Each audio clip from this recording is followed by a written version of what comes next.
Est-ce que vous vous sentez épuisé? Est-ce que vous êtes au bord du burn-out? Alors, pour savoir ça, c'est important de connaître les signes. Donc, dans cette vidéo, je vais vous donner 5 signes qui pourraient vouloir dire que vous êtes au bord du burn-out. Évidemment, pour avoir un diagnostic réel, c'est important de consulter un pro. Moi, je suis Dominique Jacob, je suis thérapeute psycho-énergétique et créatrice du programme Femmes débordées, reprends les commandes de ta vie. Et dans ma clientèle, j'ai beaucoup de femmes qui font du burn-out ou qui ont fait des burn-out ou qui sont au bord du burn-out. Donc, le burn-out, ça veut dire quoi? Ça veut dire, c'est un terme anglais qui veut dire se consumer. En fait, la personne qui fait un burn-out, c'est comme si elle se consume de l'intérieur, elle a consommé toute son énergie. En français, ça s'appelle le syndrome d'épuisement. Alors, c'est très souvent reconnu au niveau professionnel, et peu vraiment encore au niveau personnel, mais de mon point de vue, il y a des personnes qui sont en burn-out personnel, en fait. Notamment par rapport dans les familles monoparentales où la personne, que ce soit un homme ou une femme, s'occupe à la fois des enfants et en même temps travaille et a ses activités. Voilà, ça fait vraiment beaucoup de choses. Et puis aussi les personnes qui peuvent être hyperactives, mais il y a des raisons derrière. Donc ça peut être soit au niveau professionnel, soit au niveau personnel, soit les deux.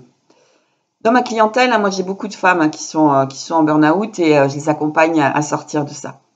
Je parlerai de la prise en charge thérapeutique dans une autre vidéo, mais c'est vraiment important que les personnes qui sont dans ce syndrome d'épuisement se fassent accompagner pour sortir de là. Donc, quels sont les signes qui peuvent évoquer un burn-out? D'abord, au niveau physique, c'est la première des choses, c'est un épuisement, une fatigue absolument colossale, avec un manque d'énergie. Et la personne, elle se sent fatiguée, même si elle se repose, en fait. Moi, j'ai des clientes qui me disent, moi, je me lève fatiguée, voilà. Donc, c'est vraiment quelque chose. Le repos n'est pas réparateur, ou la personne a aussi des difficultés de sommeil, soit des difficultés d'endormissement, soit des réveils nocturnes, soit elle se réveille très tôt, voilà, avant d'avoir fini sa nuit, en fait. Il peut y avoir aussi au niveau physique des troubles alimentaires avec une perte d'appétit ou des pulsions alimentaires, des conduites, des moments compulsifs où la personne va avoir besoin de manger, où c'est complètement incontrôlable. Et donc, ce qui va évidemment conduire à du surpoids pour les personnes qui ont ces compulsions. Et un amaigrissement pour celles qui ont une perte d'appétit. Il peut y avoir aussi au niveau physique des troubles du transit intestinal. Et alors au niveau physique, des tensions musculaires. Les personnes, elles sont souvent très tendues musculairement. Et puis des douleurs, très souvent c'est associé à des douleurs lombaires ou des douleurs cervicales. Le dos prend cher, comme on dit. Des migraines ou des maux de tête, des vertiges ou des crampes ou des douleurs diffuses. Et parfois des conduites addictives. Je vous parlais justement du côté alimentaire, mais ça peut aussi être d'autres formes comme avec l'alcool ou le cannabis ou autre. Donc ça, c'était le premier aspect, donc un épuisement au niveau physique. Le deuxième aspect, c'est un épuisement au niveau émotionnel. Et donc, la personne va ressentir comme une hypersensibilité. En fait, il y a des clientes, elles me disent « Ah, mais je pleure pour rien ». Évidemment, elles pleurent pas pour rien. C'est que, en fait, elles sont comme à vif, en fait, émotionnellement, parce qu'elles n'arrivent plus à réguler. Avec des variations émotionnelles intenses. On parle souvent de l'ascenseur émotionnel, mais c'est vraiment des variations émotionnelles très fortes. Alors ça peut se présenter sous différentes formes, hein, avec une irritabilité. Hein. Il y a des gens, il y a des femmes qui me disent, moi je supporte plus rien, je supporte plus personne, au moindre truc, j'explose, voilà. Ce que je veux, c'est qu'on me fiche la paix. D'autres personnes, mais ça peut alterner aussi, hein, d'autres personnes ressentent plutôt une tristesse profonde avec un état dépressif ou sans état dépressif d'ailleurs. Il y a beaucoup de manque d'envie, hein, de manque d'élan, voilà. Il y a plus cet élan-là. Parfois, il y a beaucoup d'anxiété et des crises d'angoisse. Et ça peut être complètement à l'inverse, hein, au niveau émotionnel, c'est-à-dire que la personne ne ressent, c'est comme si elle ne ressent plus rien en fait, c'est plat, hein, et avec un manque d'empathie. Ce qui se passe pour les autres, voilà. Le troisième aspect qui est à regarder, hein, qui peut montrer, hein, que c'est un signe de burn-out, c'est au niveau des capacités cognitives. La personne va avoir des troubles de la mémoire, hein, soit elle a des difficultés à se souvenir. Hein, j'ai une de mes clientes, elle me disait, je suis arrivée à la banque, je voulais prendre des sous, je mets ma carte, et j'ai blanc total, je ne savais plus quel était mon code, mais c'était impossible de le retrouver. Il y avait une autre cliente qui me disait, elle était à son travail devant l'ordinateur, et voilà, comme si elle avait bugué, c'était le blanc total, elle savait plus ce qu'elle devait faire. Ou alors, ça peut être aussi, hein, sur les troubles de la mémoire, le fait de ne pas arriver à mémoriser. Hein. Quelqu'un vous explique quelque chose et ça rentre pas, quoi. Ça, vous imprimez pas, en fait. Donc, au niveau des capacités cognitives, il peut y avoir aussi des troubles de la concentration, hein, avec un éparpillement, de ne pas arriver à focaliser, hein, sa concentration et à focaliser son attention, en fait.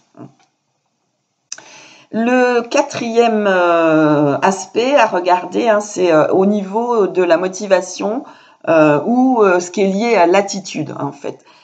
Très souvent, il y a une perte de motivation, que ce soit au travail, évidemment, mais aussi sur les tâches à faire, hein, ou même à s'occuper des enfants. Hein. Il y a des femmes, des fois, elles me disent, j'ai pas envie de jouer avec eux, j'en peux plus, je suis épuisée. Hein. Donc voilà, il y a vraiment cette perte de motivation et cette perte de morale. De morale dans le sens humeur, hein, pas dans le sens moral, la morale. C'est de plus avoir goût aux choses, hein, de plus avoir envie. Et donc, comme il n'y a plus ce goût, comme il n'y a plus cette envie, comme il n'y a plus la motivation, bah, il y a un désengagement. Hein, la personne, elle va plus avoir envie de faire. Et puis, très souvent, hein, dans cette motivation, il y a aussi, du coup, une perte de confiance, une perte d'estime de soi. La personne, elle va douter d'elle, elle va douter de ses compétences, elle va douter même de ses valeurs et de sa valeur. Avec du coup beaucoup d'indécision, de la dévalorisation, du pessimisme et parfois même des idées noires. Il y a en fait il y a une grande perte de sens. C'est comme si la vie n'avait plus de sens. Donc, et le cinquième et dernier point qui est important à regarder, c'est au niveau relationnel. Hein. Qu'est-ce qui se passe au niveau relationnel? Très très souvent, les personnes qui sont en burn-out sont dans un repli sur elles-mêmes parce qu'elles s'isolent en fait. Elles ont besoin de s'isoler pour différents motifs. Hein. Soit c'est parce qu'elles se dévalorisent beaucoup et du coup elles ont comme honte, hein, de se présenter aux autres. Soit parce que elles ont le sentiment que d'être avec les autres, ça les agresse en fait, hein, qu'elles se sentent agressées même si l'autre n'est pas spécialement agressif, mais c'est comme ça qu'elle le vit. Alors c'est encore pire si évidemment l'autre est agressant. Ou un troisième élément, c'est qu'elles se sentent pas comprises, hein, et donc à quoi bon quoi en fait, les autres me comprennent pas, donc ça sert à rien. Et donc tout ça, ça fait que la personne, elle va se replier sur elle-même et elle va s'isoler socialement. Ça peut se manifester aussi par des comportements agressifs, hein, voire des comportements violents, des cris, voilà, même des coups hein, vis-à-vis des enfants, ça arrive malheureusement des fois. Et puis souvent aussi, il y a beaucoup de ressentiment et d'hostilité. Hein. Je pense notamment quand la cause est principalement professionnelle, hein, il y a beaucoup de rancœur hein, par rapport à ce qui s'est passé vis-à-vis de collègues ou de supérieurs hiérarchiques. Et puis, alors il y a quelque chose aussi par rapport à l'empathie. Soit la personne est dans une empathie excessive et ça devient complètement insupportable. Hein. Très souvent, les femmes que j'accompagne, elles me disent « Oh là là, je suis comme une éponge, je peux plus quand les autres vont mal, je suis là et je suis mal avec et c'est vraiment terrible. » Et donc, évidemment, ça se régule. Hein. Soit il y a une perte d'empathie. Hein. Moi, j'ai vu ça très souvent, notamment avec les personnels soignants. Moi, j'ai travaillé 20 ans en hôpital. Hein. Et donc, c'est comme s'il y avait une dépersonnification hein, des gens. C'est-à-dire qu'en fait, la personne a pris tellement, c'est même pas du recul, hein, c'est qu'en fait, elle s'est blindée. En milieu hospitalier, les gens voient tellement de choses difficiles. Hein, il y a la souffrance de l'autre, il y a la mort, il y a la souffrance des familles, il y a la souffrance du malade.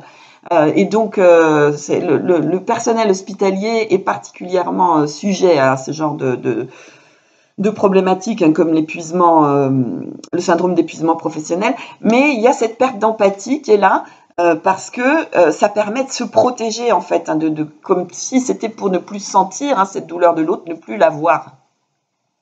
Et du coup, bah oui, bon, bah l'autre il a mal, voilà. Bon.